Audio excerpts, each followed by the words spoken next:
what the US and UK military planners have been talking about is a concerted and heavy aerial bombardment, bombs launched from planes and from sea-based craft, and then a ground offensive.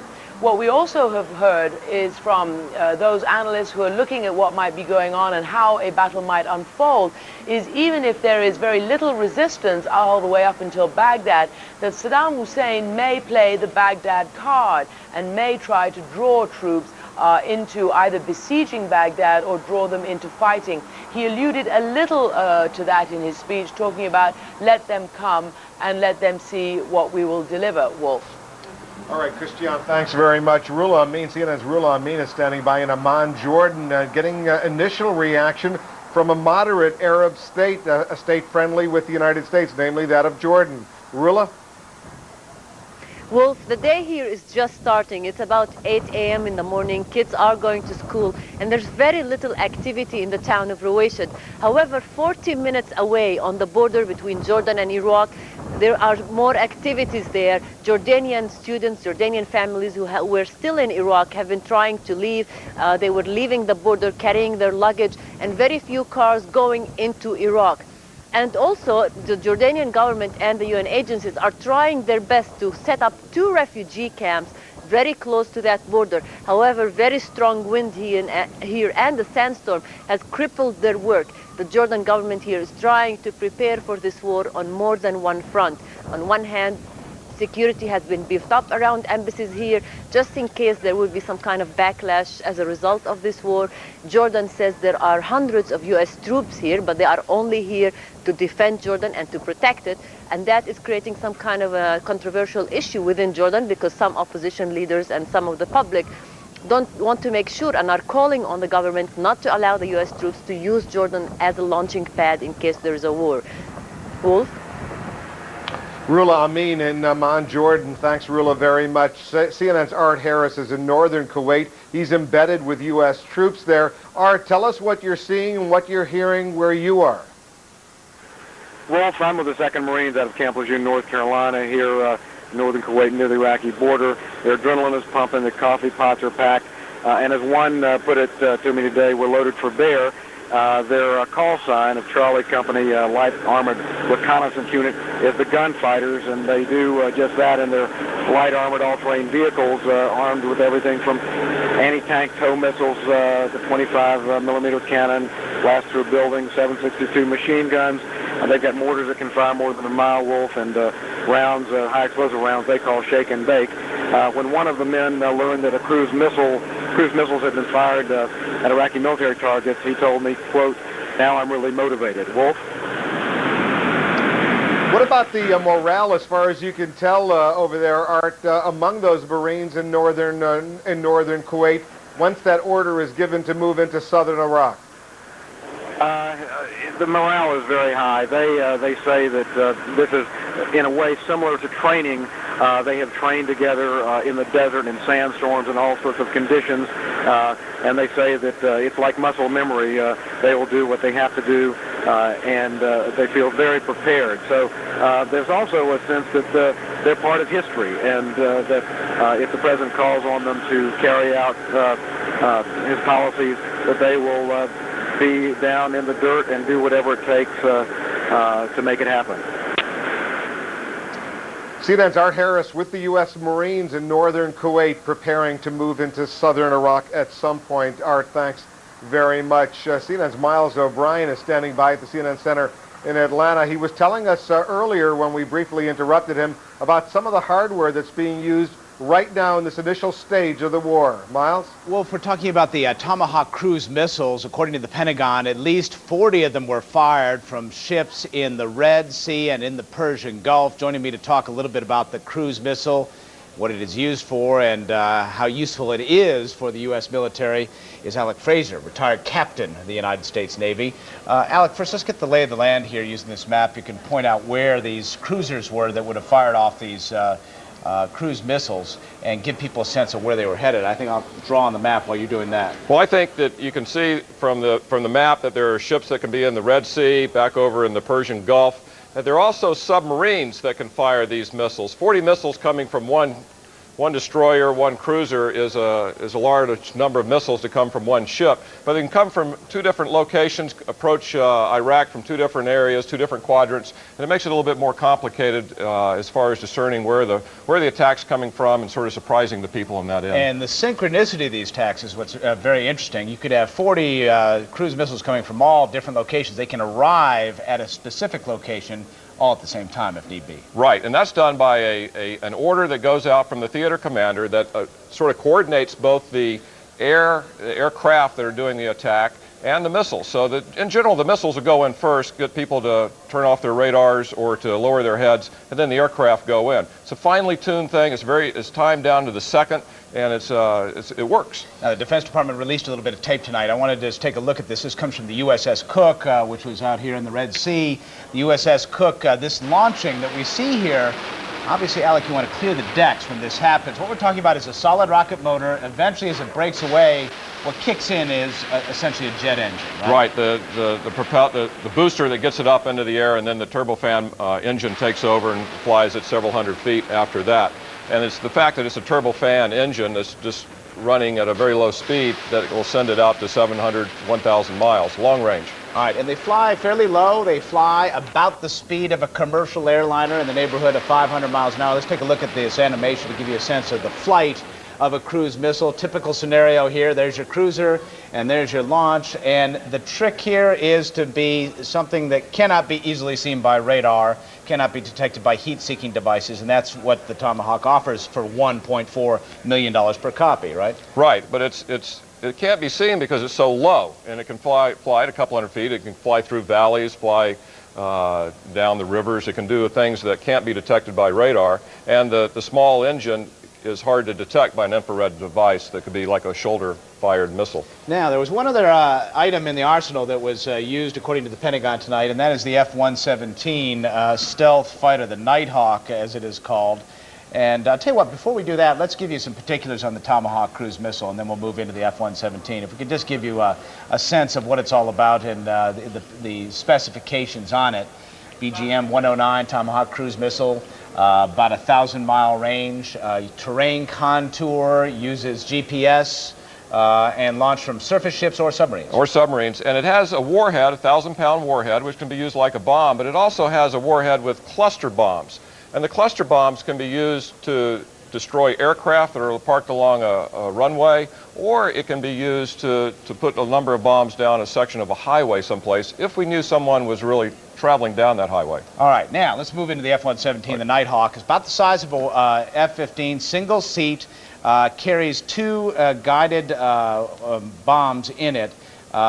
Most likely the GBU-27, which is kind of a mini bunker buster, a speed of about 650 miles an hour, the range of about 700 miles an hour. Of course, it can be refueled midair, so it's not that important a number. Laser-guided weapons, the GBU-27. Let's take a look at a scenario to give you a sense of how this operates. It's used early on, along with the cruise missiles. The cruise missile used, obviously, because you don't put pilots in harm's way. But this is a plane that is not easily seen by radar.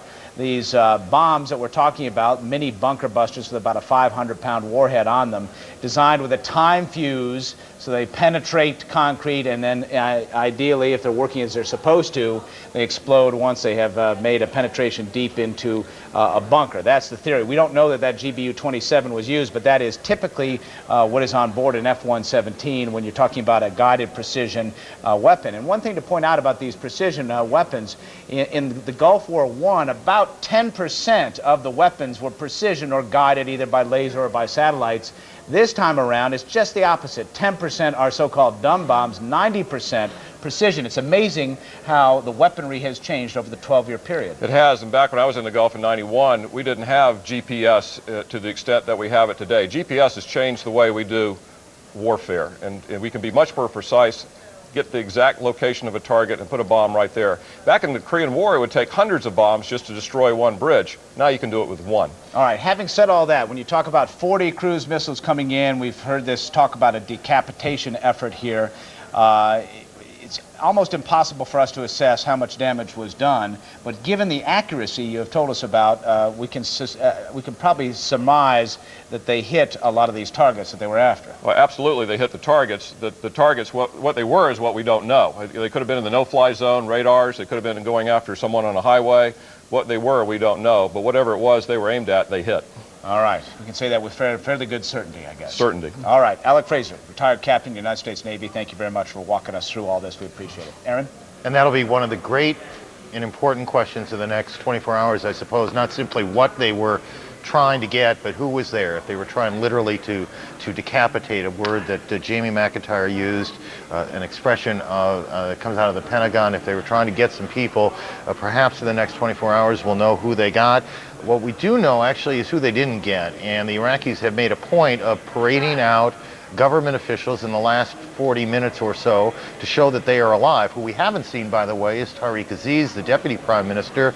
Nick Robertson, I'm curious, as you've listened to this, as someone who has been in Baghdad a long time now, many, many weeks, you undoubtedly heard emphasis that we might have missed, all of us. Just react to what the last 40 minutes in Baghdad has been like on TV and in the streets. Well, I think listening to Minister al-Sahaf, it's what we've heard on a number of occasions from him, and as it's drawn closer to this conflict, all government ministers here who've talked on the issue, whether it be the foreign minister, the deputy prime minister, the information minister, all try to point to the illegality of this aggression, and that's, I think, in part what Minister al-Sahaf was trying to do when talking about the aggression of America. There is one thing here that officials in Iraq seem to take some satisfaction in, if you will, while they know that there's nothing they can do at this time, or nothing they're prepared to do at this time to head off a war. They continually point out that this lacks international support, that it lacks the support of the UN Security Council.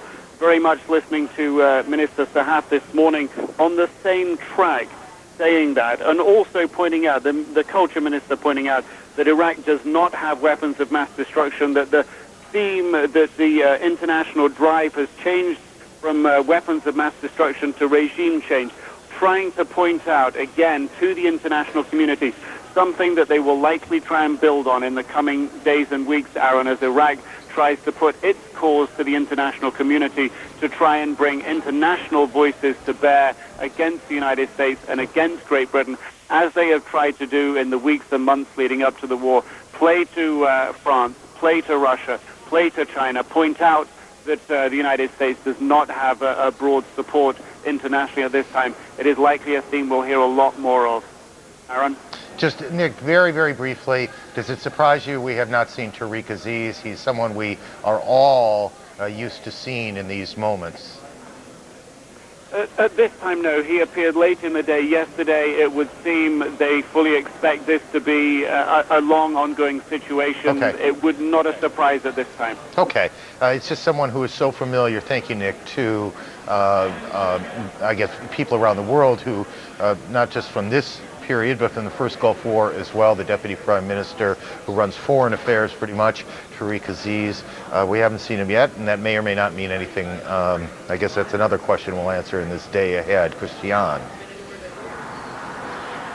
Aaron, just a quick correction from my part. When I was describing the two ministers who were talking, I said one of them was the president of the Iraqi National Assembly. In fact, the second minister there was the culture minister. We're going to go now to CNN's Becky Diamond, who is on one of those warships in the Persian Gulf, which launched some of those cruise missiles earlier this morning, our time, evening your time. Becky? I definitely like the water and the...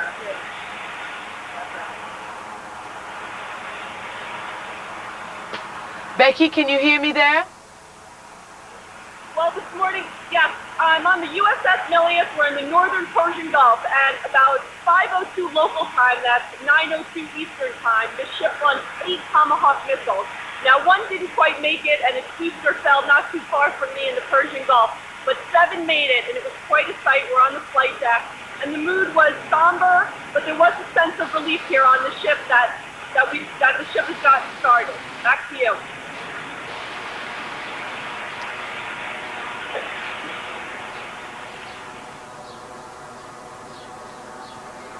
Becky, thank you very much indeed. It's a little hard to hear everything, but clearly Becky was saying that some of those Tomahawk cruise missiles had been launched from where she was in the Persian Gulf. We're going to go back to Aaron. Thank you. That's the first time that I think we've seen that particular set of pictures. And they are, you see these missiles being fired, and it is chilling to see. They are, I mean, we all know the power of them, and we all understand the significance of what we are watching. But each time you see it, or at least time we see it, we find it chilling and striking. It is the sign that this war is on, even as it started in a way none of us, honestly, we don't kid you about this, none of us anticipated it would start in quite the way it has started tonight. We expected it to start, and in many ways we're assured it would start in a huge manner. But obviously something happened. Somebody saw something. A satellite caught a glimpse of something. Human intelligence on the ground became aware of something. And there was a reason then to start in this limited way, if you will, the opening that the president described some hours ago now. Chris Burns covers the White House as part of the team of CNN correspondents that covers the White House, and he's taken the duty across the street from the White House. Chris, did you get any sense in your reporting today? Obviously, it's been very tense at the White House for the last couple of days. Any sense that today or tonight was the night? Well, it's interesting you say that nobody expected this to happen quite this way, and perhaps even President Bush didn't expect it to happen this way. He was in the middle of a second war planning session. This had been happening since the beginning of the week, an afternoon session. And in the middle of that session, he got some information from the CIA and other agencies telling him there was, in the words of senior administration officials, a major leadership target. Exactly who that is, they're not saying. Exactly where it was, they're not saying. But this given to him as an opportunity that should not be missed. And that is why the president decided in the middle of that meeting to go ahead and give the go-ahead to launch more than 40 cruise missiles against that major leadership target. The president also in his speech, interesting that he addressed the aspect of human shields and civilian casualties, attacking early the regime in Baghdad, saying that they will be using civilians as human shields. They will be sending their forces, their military, into civilian areas to defend themselves and to attack U.S.-led forces going in. Here's what President Bush had to say. In this conflict, America faces an enemy who has no regard for conventions of war or rules of morality. Saddam Hussein has placed Iraqi troops and equipment in civilian areas, attempting to use innocent men, women, and children as shields for his own military, a final atrocity against his people. And the president also aiming to justify the offensive that has been launched, saying that armies of firefighters and policemen could be involved in addressing terrorist attacks. That is why the United States has to act now. Aaron. Chris, thank you. As we have talked, and we have talked certainly for the last couple of weeks a good deal about how military planners sourcing at the Pentagon have described to us how we expected to see this war begin. On the Iraqi side, there's a lot of speculation about how the Iraqis would fight the war. There's also been speculation, of course, whether the Iraqis would fight the war, whether they would lay down their guns, whether they'd surrender quickly at this shock and awe strategy. But the tactic that concerns planners the most is that the Iraqis would bring all of their forces, or their best forces, the Special Republican Guard and the Republican Guard, that they would bring them into Baghdad or around Baghdad, and they would make their stand in Baghdad. Baghdad's about 350 miles from the Kuwaiti border. That's a long supply line for the Americans to maintain. It's not an easy thing to do. And then you get to Baghdad itself, and you go through the worst and most difficult kind of combat, house-to-house urban combat. And in that situation, all these sophisticated bombs, all these satellites, and this and that don't help you. It's man on man, literally. And that is where the casualties can occur, and undoubtedly would occur if it would come to that. And in fact, there are calculations about how many casualties. I've never quite understood how they figure these sorts of things out, but there are calculations about the kind of losses that forces would take if it comes down to that sort of urban fighting. Nick Robertson, I can't imagine sitting where you are this morning knowing that it is very possible, and indeed in some respects likely, that this thing will end in the battle, a street battle in Baghdad. Indeed, and what many people tell us here, and this is clearly something that the government appeals to, trying, even if it cannot appeal to people to support it because it is the government and President Saddam Hussein is the leader, to fight because the country is being invaded. That very simple notion that Iraq is a nation and that the people of this nation should defend themselves from attackers regardless of who is the head of the nation. That is something we've been hearing in speeches. And it is something we hear from people when we talk to them privately away from cameras, where they will say, perhaps we don't want this leader, perhaps we could have another leader, but our country is being invaded. It is our duty to defend the country. People here we've talked to talk about defending their homes and their houses.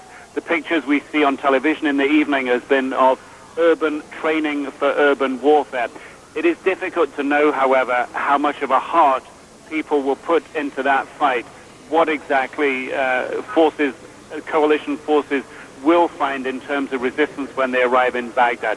We do not see, and we are not shown here, large dispositions of forces in and around Baghdad. Certainly they are there.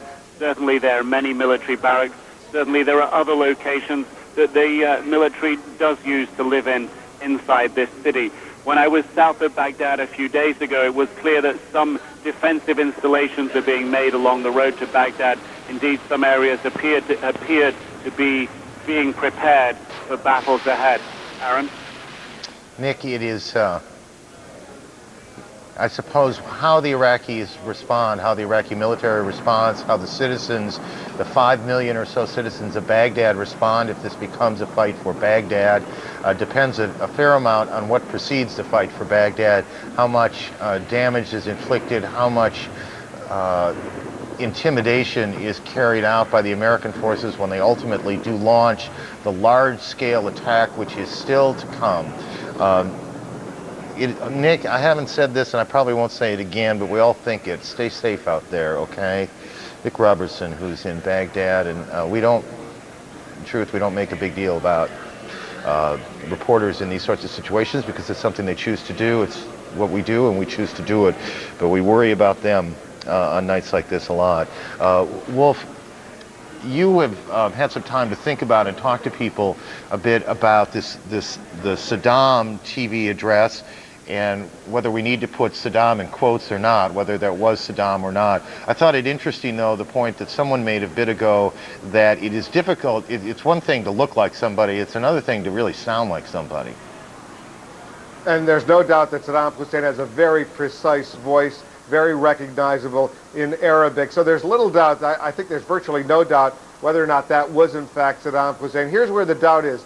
He did say March 20th, 2003 in this part of the world. It is now March 20th, 2003 when those Tomahawk cruise missiles landed in Baghdad. It was already March 20th, 2003. The question, I think, that's a fair question that deserves to be answered is whether or not this videotape of Saddam Hussein speaking out against what he called the criminal Junior Bush was taped after the cruise missiles landed or before the cruise missiles landed. A significant question that we don't have the answer to, but it's certainly one that will that intelligence officials around the world will be pondering to see if that U.S. strike, the decapitation strike as they call it, going after presumably Saddam Hussein personally, was successful or unsuccessful. Based on the videotape alone, Aaron, I don't think we can reach that conclusion because that tape could have been prepared before the strike with the date in it, only to be released after those first cruise missiles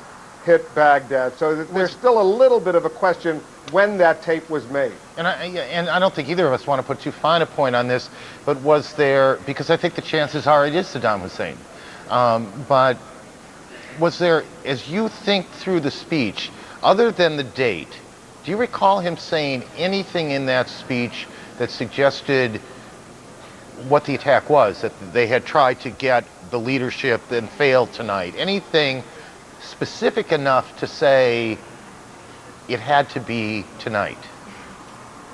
There was no other specific reference, a date reference, or a specific reference to what exactly happened that would indicate that. That's why I'm suggesting the possibility, we don't know this for sure, the possibility that that was a pre-recorded videotape to be released after the first bombs fell in Baghdad in order to reassure the Iraqi population, the Arab world, if you will, that Saddam Hussein is in fact alive. I don't think we can reach that conclusion on that tape per se, because there was no other specific reference to precisely what happened other than the date, March 20th, that was released. I don't think there's any doubt it was Saddam Hussein, but we don't know when that tape was made. Just before you throw it anywhere, just one other thing about the speech that I thought about as I watched it and now looking at the tape again, and this may or may not mean a single thing. He's reading off what almost looks to me like a stenopad, a notepad, and it all does look, okay, it may not be, but it all does look very quickly put together. And again, that may or may not mean anything. It's just one of those things we noted while we were watching it. It did not have the look of a very sophisticated, prepared speech, which might have been recorded some other time to be played after the first bombs hit. Just a thought, Wolf. You're absolutely right, Aaron, and there's no doubt that he was reading from various notebooks. If you took a careful look, he would bring up various pieces of paper as if the speech had been written in different parts. Christiana Manpour is here with me in Kuwait, and she's been reflecting on what we've seen over the past few hours as well. Yes, well, I leave it up to you to, basically we've said all we can, I think, about this, and you're absolutely right. There were various notebooks. It looked like it was handwritten. He kept flipping his pages. Of course, we're not just talking about all the US and UK forces arrayed against Saddam Hussein here in Kuwait, but over there in the northern Iraqi area, where the US had hoped to open a second front up there, there is potential military activity by Kurdish forces up there, and that's where we find CNN's Jane Araf, who's coming to us via video phone from Dohuk. Christiane, we're about halfway here in Dohuk, between the Turkish border and between the city of Mosul, the second biggest city in Baghdad, and there are Kurdish forces ranged behind us on the mountaintop that looks towards Mosul. Now, we were on that mountain last night, a lookout point for Kurdish forces, and it's known that it's a lookout point as well for select American forces operating in this region. Now, Peshmerga soldiers, the Kurdish soldiers, were telling us that they had been seeing unidentified trucks driving without their lights on back and forth towards the line of Iraqi control last night. Those are believed to be military trucks.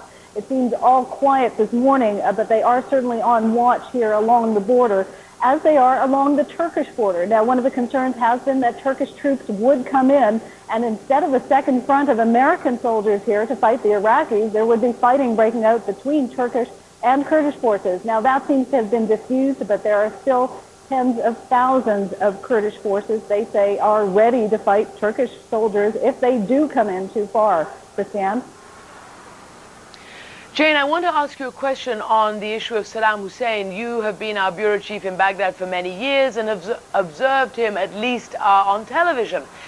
Did you hear his speech, and are you able to recognize the Arabic and whether you believe it was him or not, given what you've heard over the years?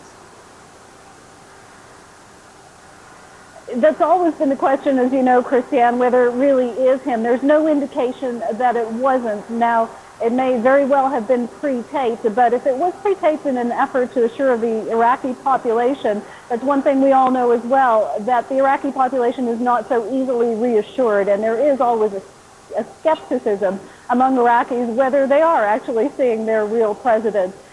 Again, no indication that that wasn't the real thing, but there always is that element of doubt, and certainly there's the element of doubt in the mind of the Iraqi people as well. Having grown up in that system, they all maintain a healthy skepticism about what they're seeing and what they're hearing, as you know, from their leaders. Christiane? Jane Araf, thank you very much there in northern Iraq, and we're going back to Aaron in Atlanta. Thank you. Christiane made a great point. Jane has been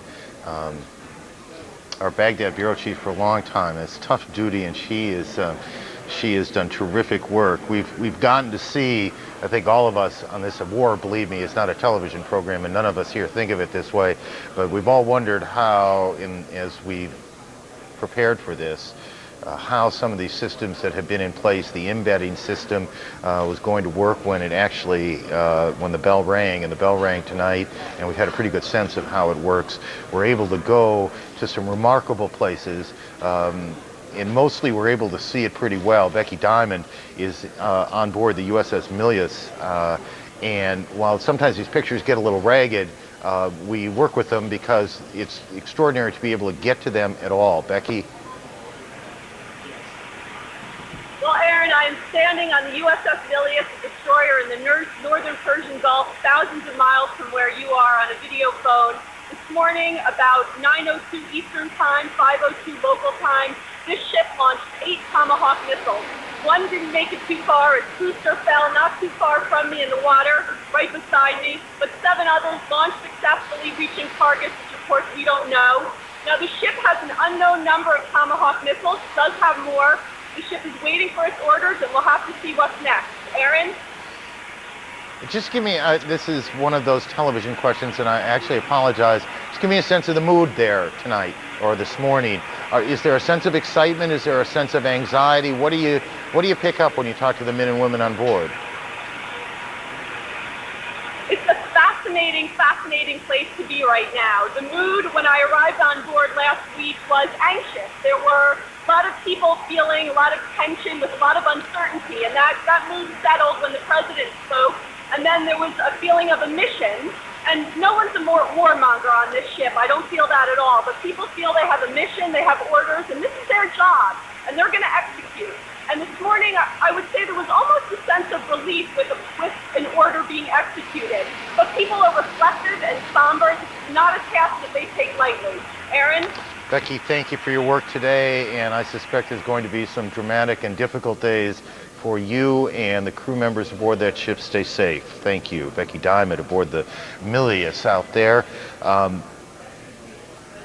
Here is the context, in some respects, we have waited for many hours tonight. This is the lead in the Washington Post this is the Washington Post reporting, and obviously we're working pretty hard to confirm it. But it's hard sometimes because, in fact, we're on the air, and a lot of our correspondents are on the air, and they're not able to do as much reporting as I know they'd like to do. Here's the lead in the Washington Post today. Shortly before 4 p.m. yesterday, Director of Central Intelligence George J. Tenet offered President Bush the prospect, improbable to the point of fantasy, yet suddenly at hand, that the war against Iraq might be transformed with its opening shots. The CIA said, Tenet said, believed it had a fix on Saddam Hussein. Hussein and others in the most senior levels of the Iraqi leadership, and on the Post story goes. So if this is, we're careful with this is the reporting of the Washington Post, pretty good reporters, that now at least we have some sense of what it was the Americans thought they had, why they felt they had a moment, an opportunity, improbable to the point of fantasy, yet suddenly at hand. A nice little piece of writing.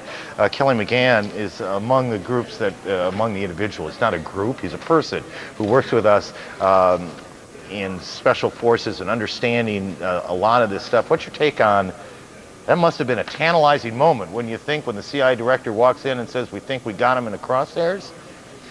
It was, Aaron, and I watched you report it, and it always puts a hitch in your throat. The bottom line is, and the most tantalizing piece of it is, that's something that can't be confirmed by satellites. In other words, it clearly indicates people on the ground. It indicates human intelligence. I think it was General Clark earlier, but it may have been someone else who'd been at this a bit, who said one of the things that might be unsettling to Saddam is the fact that if they in fact targeted him, somebody who knows him, somebody close to him, some human being gave him up. Absolutely. Or that he has actual enemy people in his rear area, right next to him, and didn't know it. That would be even more fear-producing.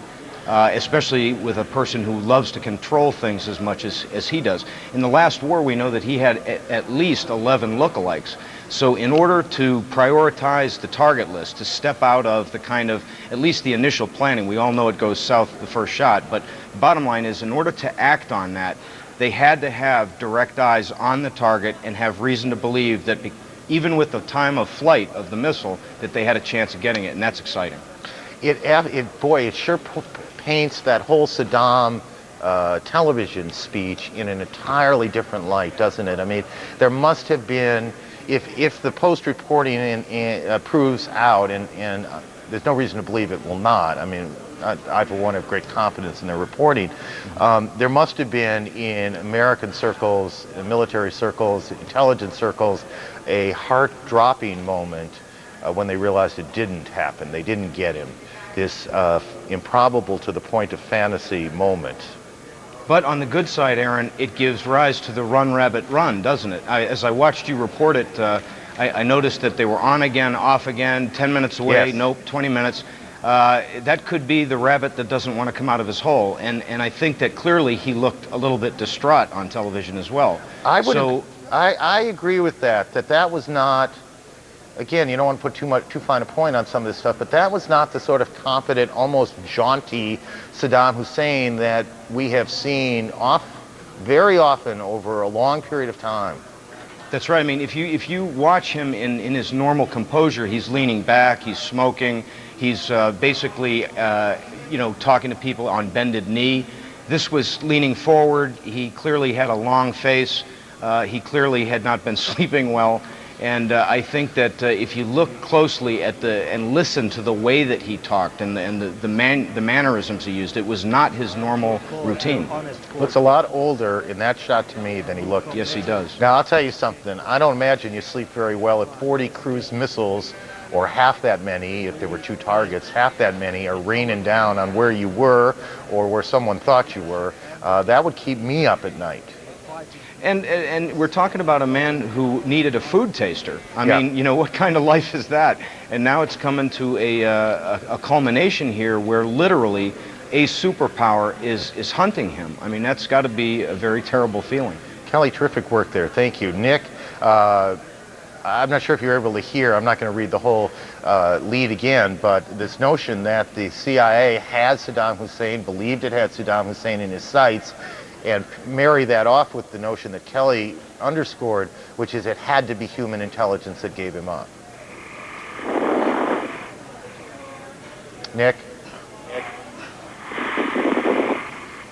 Well, it was a pretty good wind-up, Nick, I'll say that. I'm not sure we may be having a little trouble with Nick Robertson's phone, which is, all things considered... I think I hear you now. I think we have some interference on the line. There you go, Nick. Certainly, Aaron, it certainly fits into something that Iraqi officials have been saying that is going on here, part of a psychological war. And when one thinks that the next phase of this campaign will be bombing on the scale that will shock and awe the people here, a psychological phase, a build-up of continuing to mount the pressure that we know where you are, we've targeted you. Perhaps only President Saddam Hussein knows how closely that targeting actually came to him. But certainly from a psychological point of view, shock and awe will have a much greater effect on an enemy who is already feeling the psychological pressure. And one can see that building here. Again, the very quick response coming out on television. He did look older than he's looked in the past. It was hastily prepared. The psychological impact, or the psychological component here, does appear to be having some effect at least. Aaron? Nick, thank you. Just a couple, for our viewers here, a couple more pieces of detail out of the Washington Post reporting on this. The intelligence community believed this, the intelligence was unforeseen, according to the Post, and perishable. He wasn't going to be wherever he was very long, presenting what one administration official called a target of opportunity. There was no guarantee at all, Tenet said, that his whereabouts would be pinpointed again. According to the Post reporting, he was in an anonymous Baghdad home. Let's read it. When President Bush signed the launch order at 6:30 p.m., it had been hastily prepared. The first shots would strike through the roof and walls of an anonymous Baghdad home and deep beneath it in hopes of decapitating the Iraqi government in a single blow. So when we talked earlier, perhaps an hour or so ago, about the idea that this was not the opening act of this war that any of us had been prepared for, that you had been listening to and about for many, many weeks. Now you know exactly why. The CIA, and I think Kelly makes great sense, it had to be human intelligence, believed they had Saddam Hussein, that they had him in a house in Baghdad, some nondescript home. Anonymous is the way the Post describes it, an anonymous home in Baghdad. This is a guy who rarely sleeps in the same place, same bed 2 days in a row. And they thought they had him, and they moved the plan up because they thought they could get him. And the fact is, it turns out they did not, but it's an extraordinary piece of news to be able to report that the intelligence on the ground, and this bodes well, we must say, for everything that is about to follow, that the intelligence on the ground was at least credible enough to the people who analyze this sort of thing, that they believed that they could toss $40 million worth of weapons out there and maybe end this thing before it began. We're trying to make some sense of the military moves that have gone on. I think that's what Miles O'Brien is able to deal with now. Miles? Aaron, yes. First of all, I want to tell you a couple of things. We've got some satellite imagery of the greater Baghdad area, city of 5 million people. And we can give you a sense, if you take a look at this imagery, of some of the targets of opportunity. That's actually the wrong shot right now. They're trying to set that one up. Claude, if I could have you go to the 101, the keyhole graphic, and we're going to bring that up for you and try to give you a sense as we zoom in on Baghdad through the keyhole machine. If you could put that up for me, we'll get there. That's actually the wrong machine as well. One more try there, and we'll try to get this on GR 101 for those of you keeping score at home, is what we're trying to get up on the air here. You know what, Aaron, we're going to try to get that graphic together. We'll get back to you in just a minute. Okay, thanks. You know, we've had very few of these little glitches, and we brought things in from all over the world, and we have a glitch 30 feet behind me over in the corner. Go figure that. It has been an extraordinary night, a night that none of us anticipated would play out in any way the way it has. But that's the nature of this, I guess. We anticipate things, and then a piece of information comes, and it changed the whole run-up or layout of this thing. Christian, it's a pretty remarkable piece of news to report that the CIA thought they had the guy cold. It certainly is, and of course we remember back from the first Gulf War that they tried over and over to do it then as well. I mean, there wasn't that open admission that he was a target back then, but it had been tried many, many times, and it failed back then. We still don't know exactly who was targeted and what actually happened in the pre-dawn attack on those locations in Baghdad today, so we'll obviously have to wait to see what was the target and what or who, if anybody, was in fact caught. But certainly in terms of what do we expect next, well, what do we expect? When will the actual first stage of massive aerial bombardment happen, if indeed it does happen? And when then will the ground offensive start? We've been told that the objective here is, although they're talking about such heavy bombardment, not to target and not to kill unnecessarily either Iraqi military or obviously civilians. What they say they want to do is try to go in as soft as they can while going after legitimate military targets. And there are all sorts of possibilities that we've been told by senior officers here about what they may expect. We don't even know whether these 17 Iraqi soldiers who surrendered might presage hundreds, tens of thousands of Iraqis who might surrender in early hours. So we're really going to have to wait to see how this unfolds. And as you've been saying, as we've been saying, it's unfolded slightly differently than we had been led to believe. Back to you, Aaron. Thank you, Christian. I remember General Clark saying to me in the early moments of the war in Afghanistan back a year ago that these things actually never do quite the way they never go quite the way you expect them. We just didn't expect the unexpected quite so quickly as it happened today. Miles, you want to give it another go? Yes, let's give it another go, Aaron. I think we finally have found all the right buttons here, and as you say, it is always the things closest to home that seem to fail us. What I have to show you is some pretty interesting satellite imagery. This isn't stuff real time, where it's not like we're going to look at a bomb damage assessment, which is the term the Pentagon uses. This is imagery which was shot a year ago at Baghdad, and let's take that source and we'll zoom in on this region for you and give you a sense of some of the possible areas, some of the possible targets of opportunity in the Baghdad region. Now, I should give you the caveat. We don't know precisely where these 40 cruise missiles and where that F-117 was tasked to strike, but we can tell you where some of the lucrative targets are as we zoom right in there on Baghdad. Take a look at this palace here. That palace is the main palace among Saddam Hussein's many dozens of palaces, literally.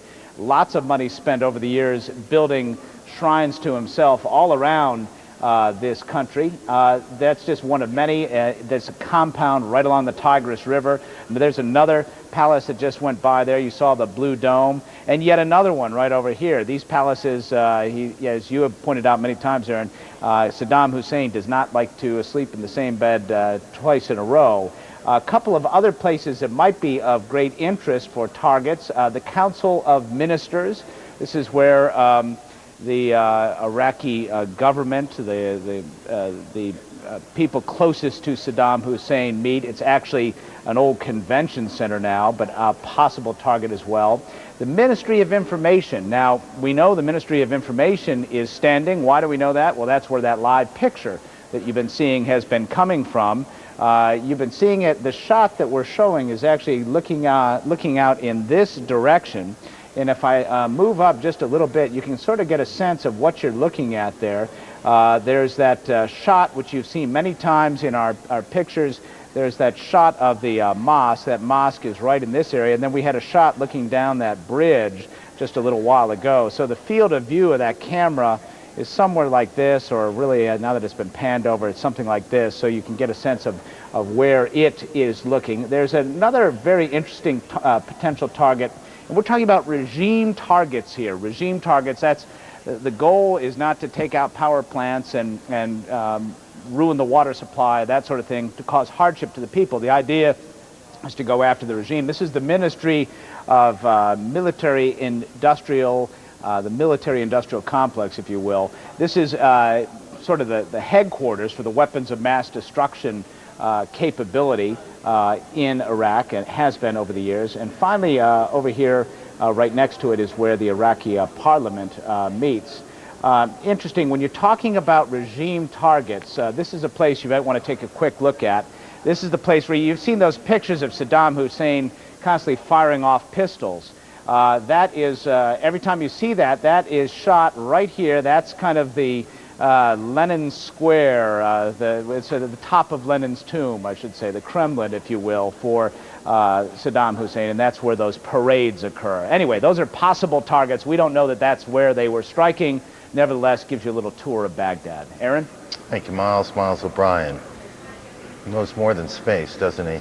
He knows the layout of Baghdad.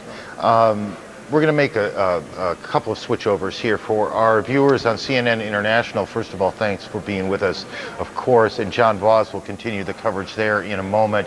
For the rest of you, those of you here in the United States, Heidi Collins and Anderson Cooper will come in.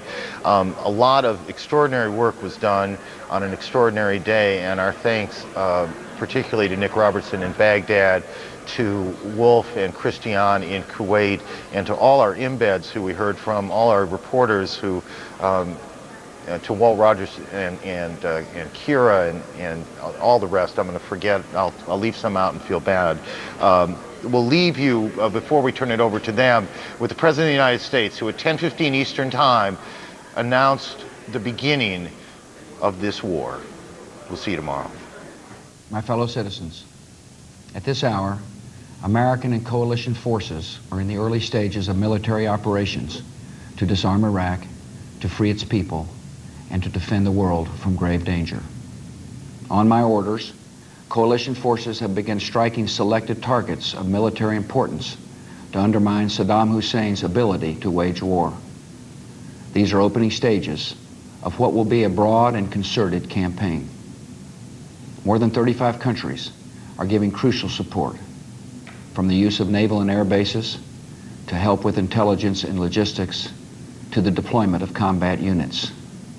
Every nation in this coalition has chosen to bear the duty and share the honor of serving in our common defense. To all the men and women of the United States Armed Forces now in the Middle East, the peace of a troubled world and the hopes of an oppressed people now depend on you. That trust is well placed. The enemies you confront will come to know your skill and bravery.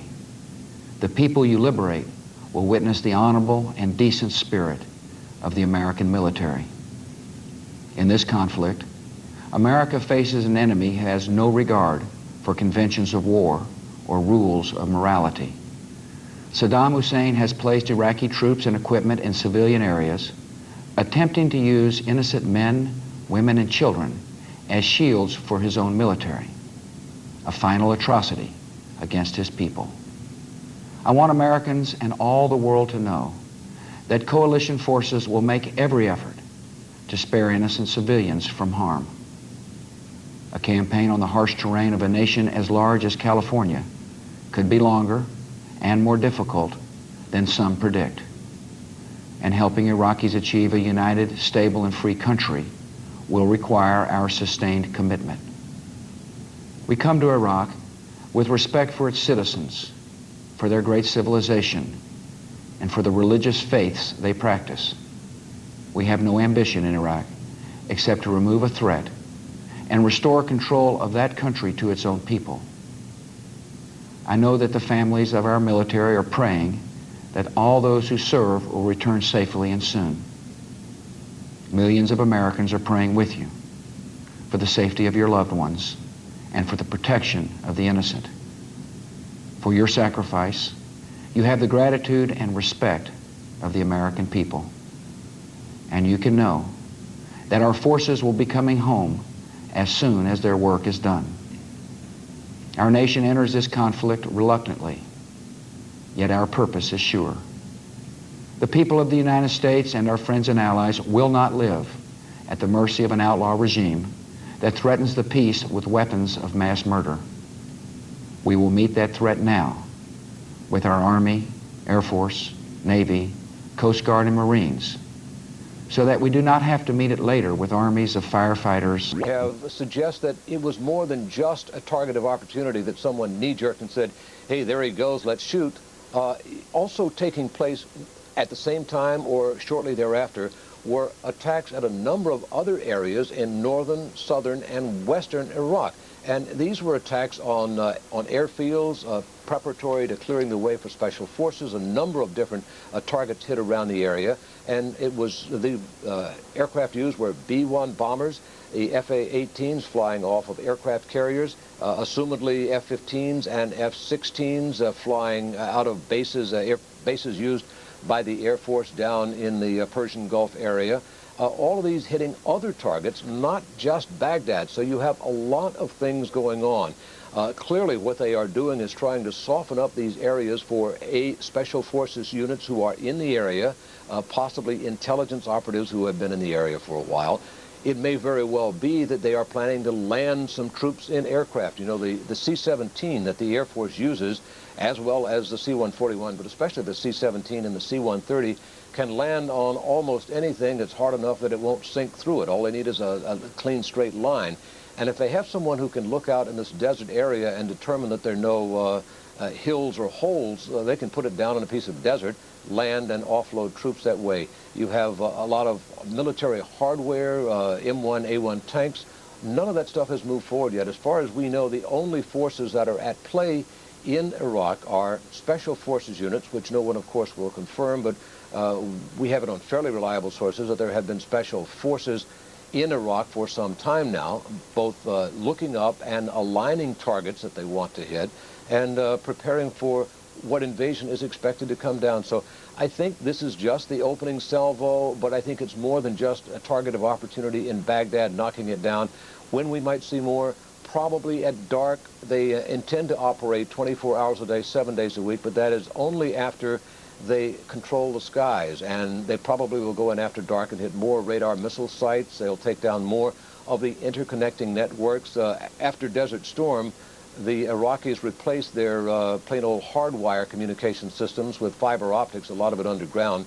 But bunker buster bombs will go down in the ground and break up those communication centers. You don't have to take down all the lines. You just take down the routing systems and the communication systems where they're centered, and you can actually sever the connection between the various and sundry anti-aircraft sites around the country and take it down, the early warning network, if you will, that aircraft are on the way in.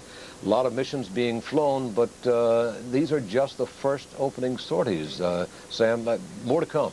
Carl, a couple of questions come to mind right now. You talked about the target of opportunity, which they indicated that was. And that was many hours ago that the Pentagon released that as their target. Is there any indication there yet at this hour in terms of the amount of damage that was done to this target, what exactly was hit, and if there are any casualties? All we are told is that, according to government sources, that it was not a palace that was hit. We believe it was a bunker.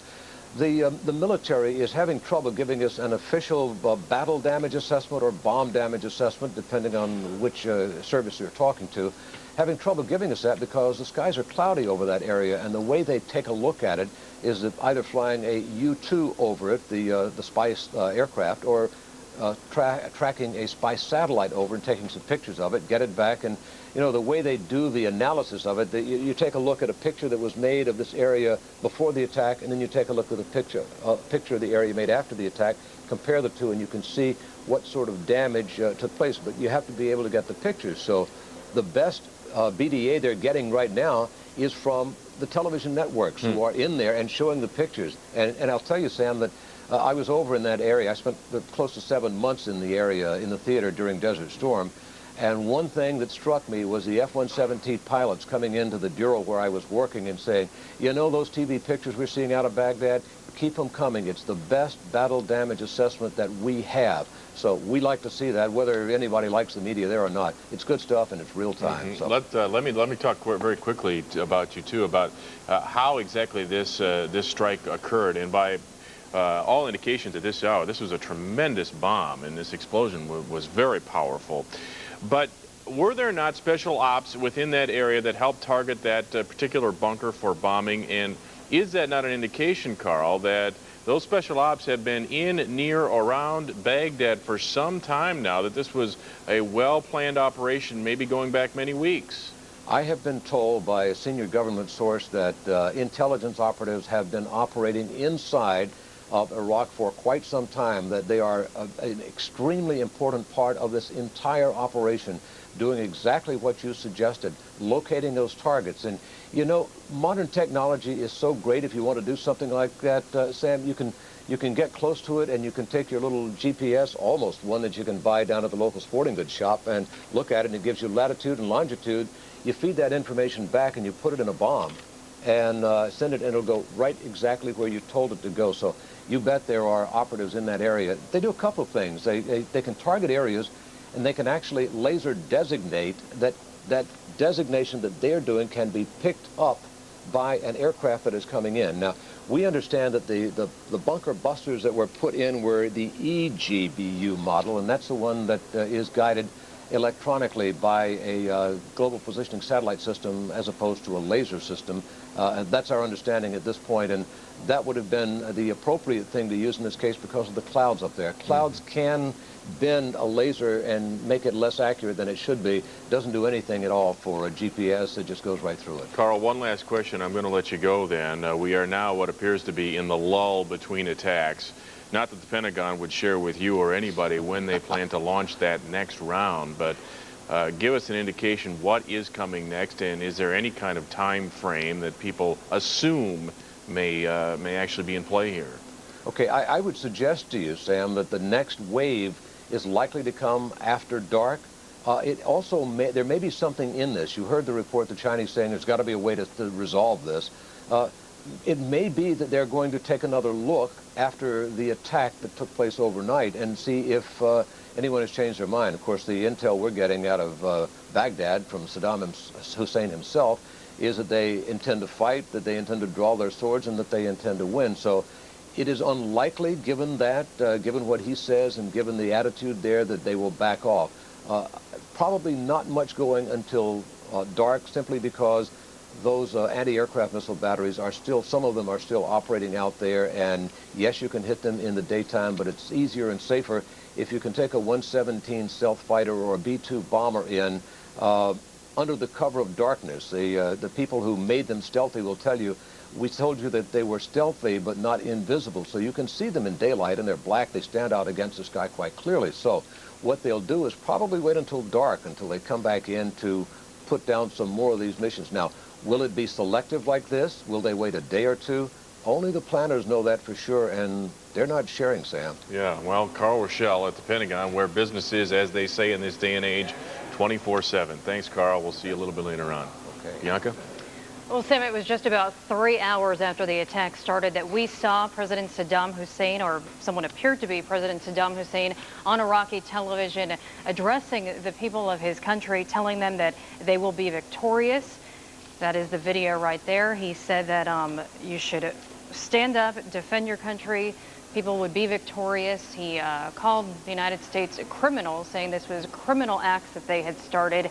We're going to go now live to MSNBC's Jessica Yellen, who's standing by at the Washington Bureau. Jessica, the tone there in Washington, we saw this speech. I also want to ask you about President Bush's speech, but let's talk about the speech we first saw about 3 hours after the attack started on Iraqi television. Well, Bianca, it was pure evidence that Saddam Hussein is either alive or someone who looks very much like him is alive, and convincing the world that the president did not prevail in his plan to attack and kill Saddam Hussein. Again, that is what we understand this initial strike was meant to do, hit Saddam Hussein.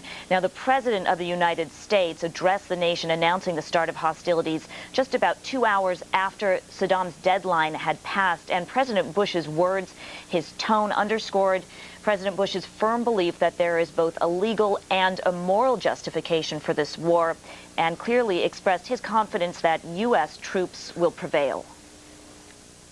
To all the men and women of the United States Armed Forces now in the Middle East, the peace of a troubled world and the hopes of an oppressed people now depend on you. That trust is well placed. The enemies you confront will come to know your skill and bravery. The people you liberate will witness the honorable and decent spirit of the American military. Now, the speech, we understand, had been written in advance and ready to go, but according to a senior administration official, the decision to start this war Wednesday night and deliver that address was actually only made in the very few hours before the attack. Now, let me take you back a little bit and give you a view of how this decision was made. President Bush began his day with a call to discuss battle plans with his close ally in this fight, British Prime Minister Tony Blair. He then held his standard intelligence briefings with the heads of the FBI and CIA. And then President Bush held what is called the first of 3 War Council meetings. The participants included Vice President Dick Cheney, Defense Secretary Donald Rumsfeld, Secretary of State Colin Powell, National Security Advisor Condoleezza Rice, among others.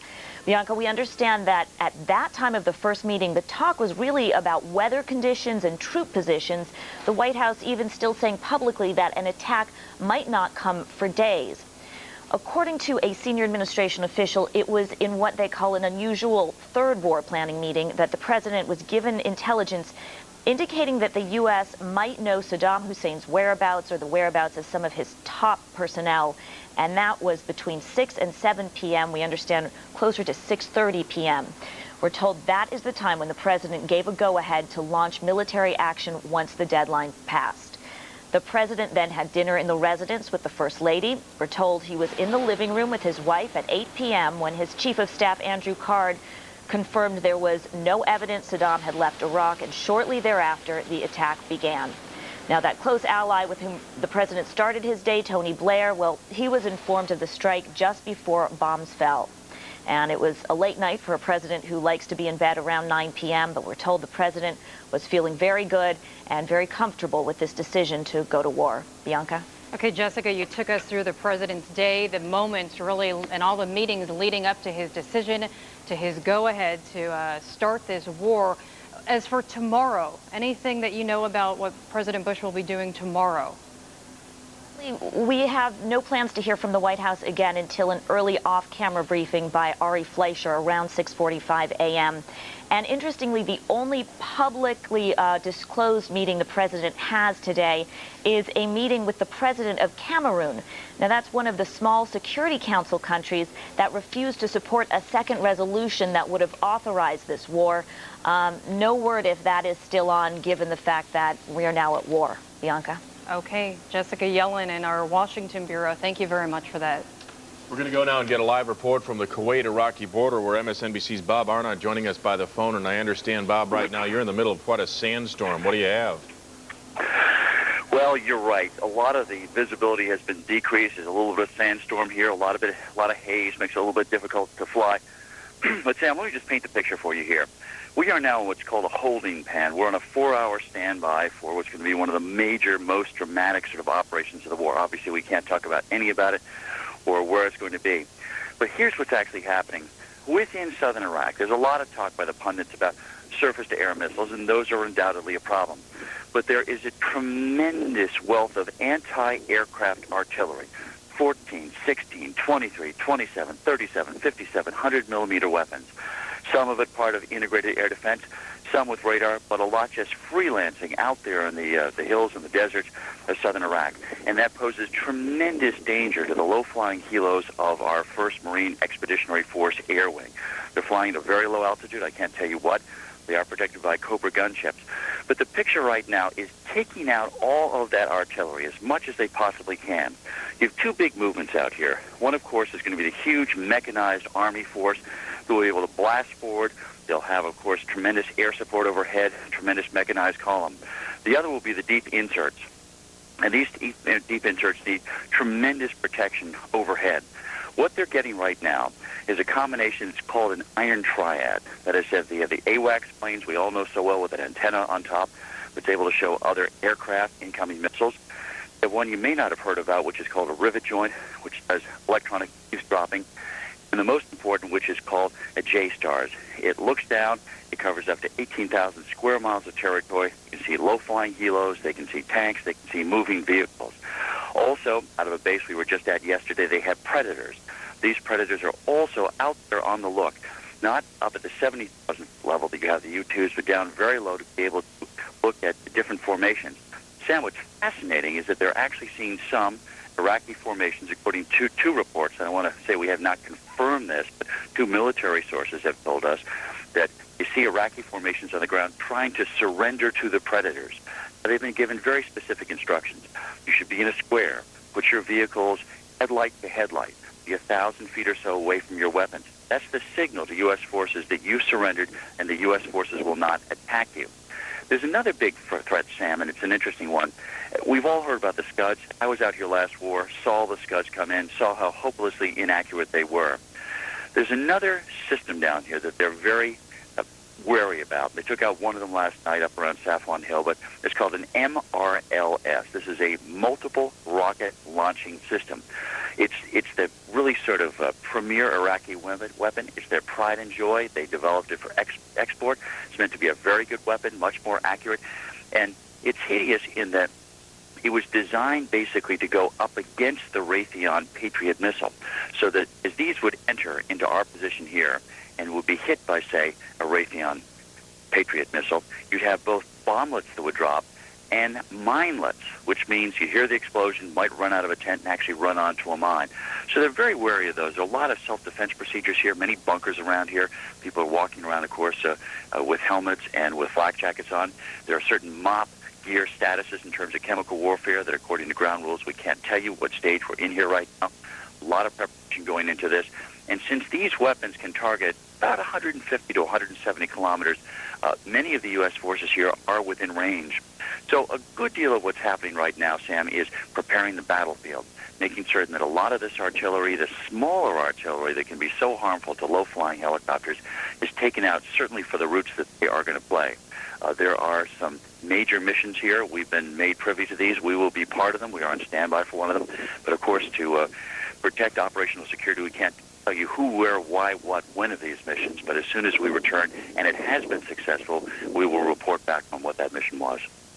Bob, there are some indications that already the United States and its forces are experiencing some success. U.S. military appears right now, we're getting word, to have taken over Iraqi state radio. And I wanted to ask you, and we only have about 20 or 30 seconds left, from where you are, your vantage point, are there any indications right now that there are more Iraqi soldiers who are surrendering, who are giving themselves up to U.S. forces at this time? Well, we do know that they're trying to give themselves up to the overhead drones. We do know that there are 16 that have surrendered themselves here. We do know that a plane called a Commando Solo, a C-130, is flying outside of Iraqi airspace to beam down television pictures and radio pictures to Iraqis so that they will know. Off of the carriers, off of the F-18s, there's a rockeye, which basically drops pamphlets giving commanders specific instructions on how to surrender. As expected, among the lower-level troops, there will be lots of surrender. What we don't know is when you get to the level of Special Republican Guards, whether you will see that same level of willingness to surrender to what they consider the enemy. MSNBC's Bob Arnott reporting to us from the Kuwait-Iraq border. And Bob, safe travels. We'll talk with you soon. Thank you, Sam. Yep, you bet. We're going now to a location that viewers, as they watch MSNBC's coverage, will become very familiar with over the next days. The Central Command Center in Doha, Qatar. That's really the technology center where all the information comes in, everything is played out.